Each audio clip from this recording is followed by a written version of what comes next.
আজকে ভাবছি জামাইকে খুশি করব আর একসাথে ইফতার করব, সেটা আর কি কখনো হয়ে ওঠে? সময় আসলে সব বুঝিয়ে দেয়। হ্যালো এভরিওয়ান, আসসালামু আলাইকুম। আশা করি সবাই ভালো আছেন। আলহামদুলিল্লাহ আমি অনেক ভালো আছি। ভাবলাম যে আজকে জামাইকে খুশি করব, কারণ তার না এই বউভাত অনেক পছন্দ। আর আমি বউভাত মানে ভুনা খিচুড়ি যেভাবে রান্না করি সেভাবেই রান্না করি, আমার কাছে এইভাবেই ভালো লাগে। আর মানে কালারটার জন্য হলুদ দেই, অনেকে সাদাও রাখে, অনেকে হলুদও দেয়। তো আমি ভাবলাম যে কালারের হলুদটা আমার কাছে ভালো লাগে। তো ভাবলাম যে আজকে সেই বউ ভাতটা রান্না করি, যেহেতু বাড়ি চলে যাব সিদ্ধান্ত নিয়ে নিয়েছি।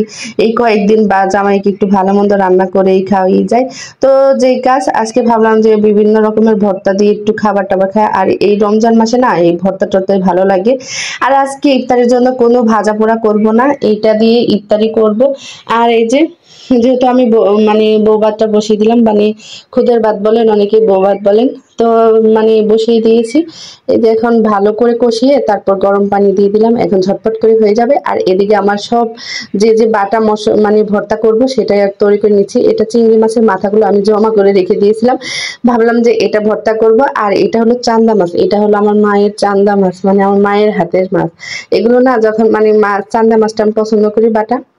চান্দা মাছ মানে মাছ তো মিক্স করে নিয়ে এসে দুই একটা যাই থাকে, আমি এরকম করে জমা করে রেখে দিয়েছিল, সেটা আবার দিয়ে দিয়েছিল। আর আজকে ফ্রিজ খুলতেই দেখি যে এটা, তাহলে ভাবলাম যে এটাও ভর্তা করে নিই, কারণ অনেকদিন হয়ে গেছে, বেশি দিন হলেও ভালো লাগে না।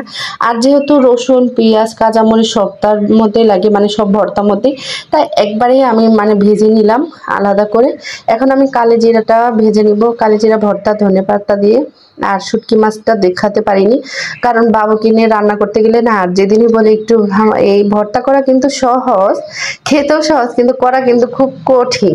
মানে এই ভর্তা করাটাই এদিকে মানে বাবুকে নিয়ে খুব কষ্ট হয়ে গেছে। তো ওই যে তাড়াহুড়া করে করতেছিলাম যে আজকে ইফতারের আগে। আর এদিকে আপনাদের ভাইয়াকে ফোন দিছি, আপনি একটু আগে আগে আসবেন, কারণ ভর্তা করতে গেলে বাবু ডিস্টার্ব করবে, সেই কারণে। আর একসাথে ইফতারি করব।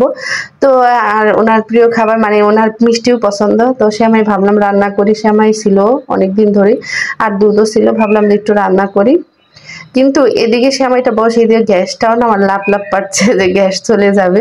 তো আমি যে এত আল্লাহ আল্লাহ করছি যে রান্না শেষ হয়ে গেলে জানি গ্যাসটা চলে যায়, এখন জানি গ্যাসটা চলে না যায়।